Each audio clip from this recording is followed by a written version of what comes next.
In Matthew 18:1, the disciples ask Jesus, "Who is the greatest in the kingdom of heaven?" Their question reveals a competitive mindset, rooted in cultural expectations of power. Historical context shows that first-century Jewish society valued status, mirroring today's pursuit of success. Jesus' response, calling a child, would have shocked his audience, as children held no social standing. Jesus responds by placing a child, barefoot, wearing a simple tunic, among them. Matthew 18, verse 2.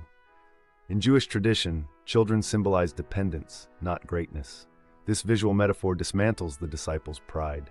Statistically, over 30% of Jesus' teachings used everyday objects or people to convey spiritual truths, making his lessons accessible yet profound. Jesus kneels to meet the child's eye level, Matthew 18:3, an act of intentional humility. In first-century Judea, teachers rarely engaged children directly. This gesture parallels Philippians 2:5-7, where Christ emptied himself. Studies show nonverbal cues like eye contact increase trust by 40%, illustrating how Jesus modeled relational humility. Jesus declares, "Unless you change and become like little children, you'll never enter the kingdom." Matthew 18:3. Children rely completely on caregivers, a stark contrast to adult self-sufficiency.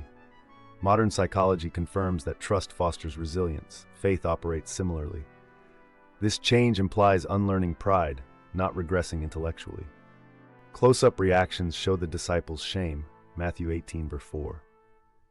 Historical records note Peter's later writings on humility, 1 Peter 5:5-6, suggesting lasting impact. Neuroscientific studies reveal that ego dissolution precedes learning. Jesus' rebuke was transformative, not shaming.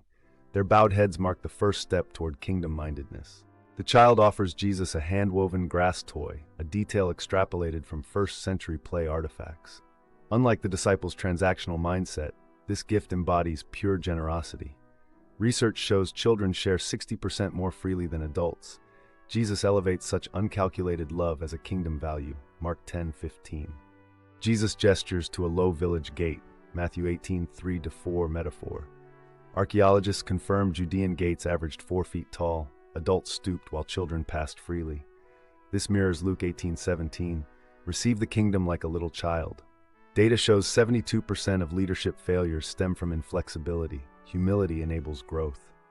Jesus washes the child's feet, John 13:4-15 parallel, subverting cultural norms.